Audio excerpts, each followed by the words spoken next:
Actor Maddy கூட ஃபியூச்சரிஸ்டிக்கான ஆப்பை பத்தி இன்டராக்ட் பண்ணும்போது பாஸ்ட்ல இருந்த ஃபியூச்சரிஸ்டிக்கான பர்சன் பத்தி ஒரு படம் பண்ணுவாருன்னு சத்தியமா அன்னைக்கு நான் நினைக்கவே இல்லை. இன்னைக்கு 10 மினிட்ஸ் டெலிவரி ஆப்ல வீட்டுக்கு தேவையான பொருளுக்கு பின்னாடி இவ்வளவு பெரிய ஹிஸ்டரி இருக்கா அப்படின்னு ஜிடி நாயுடு படம் பார்க்கும்போது அவ்வளவு கிளியரா புரியும். ஸ்கூல் கூட முடிக்காத ஒருத்தர் இன்ஜினியரிங்க 2 இயர்ஸ்ல முடிக்கலாம்னு சொல்லியிருக்காரு.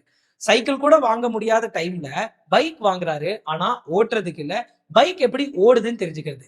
அங்க இருந்து ஒரு கியூரியாசிட்டி ஸ்டார்ட் ஆகி மக்களோட தேவை என்ன, மக்களோட உரிமை என்னன்னு புரிஞ்சுக்கிட்டு அவங்களுக்கு ஏத்த இன்வென்ஷன் அண்ட் அவங்களுக்கு ஏத்த சிஸ்டம உருவாக்குறாரு. கோயம்புத்தூர்ல அன்னைக்கே பென்ஸ் ஃபேக்டரி வர வேண்டியது.